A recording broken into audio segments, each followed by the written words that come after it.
Good afternoon. My name is Niko House, host of the political radio show Mikasa Sukasa, and I urge you all to join our One Follow, $1 campaign where we show the mainstream media that we no longer need them by supporting our independent media. Just become part of the campaign by donating to the Patreon link below and clicking that subscribe button.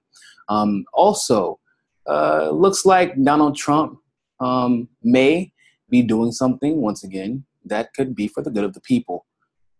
I don't know how far it's going to get, but he's at least trying, or at least he's trying to convince us that he is. He has announced that he is planning on authorizing the release of the final documents of the investigation of JFK, or excuse me, the assassination of JFK. Now, obviously, this is controversial for many reasons. And for many of us, I thought that it would be pretty obvious, right? It's been 50 years. It's time for these documents to be released.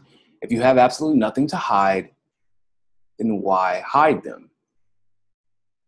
But it seems as if there have been people advising Donald Trump within his administration and the intelligence community not to release the documents. I don't understand. Clearly, we're past this. I don't know if it's statute of limitation for the assassination of one of the greatest presidents ever. He was assassinated, and I don't think there's a statute of limitation. But if there was one, I'm sure it's passed by now. I also don't understand why it's such a huge deal to release the documents of JFK's assassination if the government wasn't personally involved. I mean, if the criminals involved had their names released for whatever reason, then they're criminals. It's not really that big of an issue. It shouldn't be. It's 50 years ago. Now, unless you got something to say, because maybe certain CIA people were involved, I'm just saying, maybe you don't want people to know about how much the CIA didn't like JFK.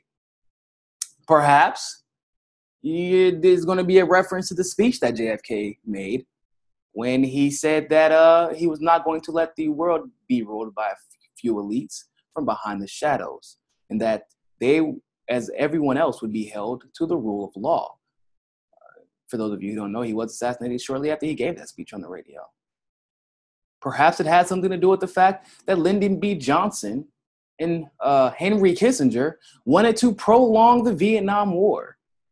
JFK obviously wanted to get out. JFK was also one of those who advocated for the Civil Rights Amendments. Yes, obviously, Lyndon B. Johnson passed them, but he passed them because he wanted to maintain office, not because he all of a sudden cared about equity for minorities, because he didn't. He was actually a pretty open racist. He actually said, once I pass these amendments, I'll have Black people voting for the Democratic Party for, years to come. There is a lot that could be found out by the release of these documents. And what makes me even more interested is the fact that there are intelligence officials who have clearly read the documents who are telling Donald Trump not to release them, even though they are due to be released. Interested to see how this is going to turn out. Leave your thoughts and comments below. I really want to hear what you all think about this, and what do you think about the intelligence officials trying to discourage Donald Trump from releasing the documents? Like, subscribe, hit the notification bell at the bottom, and always remember, ladies and gentlemen, find your balance. Peace.